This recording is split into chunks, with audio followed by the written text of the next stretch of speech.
Grabe, first time lang nito nangyari para nga dito sa team ng Denver Nuggets. Isa na rin ito sa nakakagulat na inanunsyo ngayong araw nga lang nito na nga ni Shams Charania patungkol na nga dito sa pagpapatalsik ng head coach na si Michael Malone. Ano nga ba naging dahilan dyan kung bakit nga ba nila tinanggal itong si Coach Michael Malone? At ano na rin kayang huling naging mensahe niya para nga dito sa team ng Denver Nuggets? So kanina madaling araw lang itong si Shams Charania ay may inanunsyong balita patungkol na nga dito kay Coach Mike Malone. Ayun na nga dito sa kanya naging post, the Denver Nuggets have fired Coach Michael Malone, ay naging source nga ito para nga dito sa ESPN. At dinagdag pa nga dito ni Shams Charania, this is time for the latest coaching changes in the NBA history. Grabe, sino ba dito mag-aakala na tatanggalin rin itong Denver Nuggets na coach na isa sa naging pinakamaraming panalo dito lang sa kanilang franchise ng kanilang team ng Denver Nuggets history. Tapos isa rin siya dito sa mga reason kung bakit nagkaroon dito ng kampyonato ang Denver Nuggets. Hindi rin yan dito magagawa ng Denver Nuggets kung wala itong si Coach Michael Malone. At ang masakla pa na ginawa nila dito dahil ilang araw na lang ay magsisimula na itong NBA playoffs. Ayon naman dito kay Shams Charania, itong lead assistant nila si David Alderman ang magiging temporary interim head coach for the Denver Nuggets. Mukhang sagrado na ito at walang makakabigil dito sa naging desisyon ng Denver Nuggets na tanggalin na nga itong si Coach Michael Malone para na nga dito sa kanilang team. At buti na lang ay may nilabas naman dito na statement itong Denver Nuggets patungkol na nga dito sa pagkakatanggal nila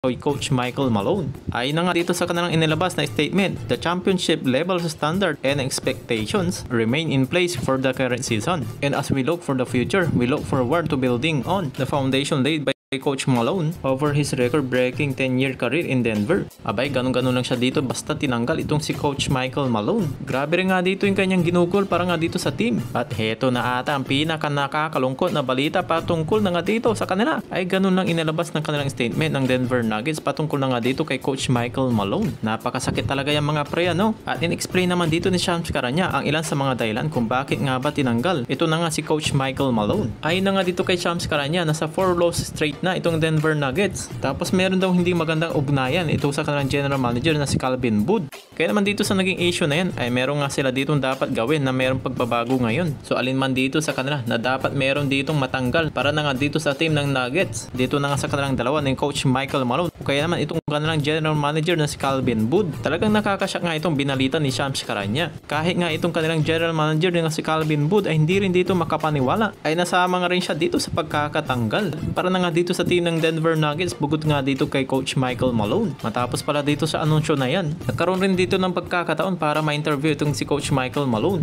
Ay naman dito sa kanyang sinabi, you can go home every night nga daw. Look yourself in the mirror and know that you've done your best to help this franchise. You can live yourself regardless of the decision. Isipin mo na lang no, itong si Coach Michael Malone ay dinala itong Denver Nuggets sa 2023 NBA Championship. Hindi lang dyan mga preno, meron din siya ditong playoff win para nga dito sa Denver Nuggets. At talagang magtataka ka kung bakit na lang kayang galito ang kanilang ginawa. Medyo okay pa naman itong kanilang record at nasa pang-apat pa rin na fourth seed pa nga ito eh.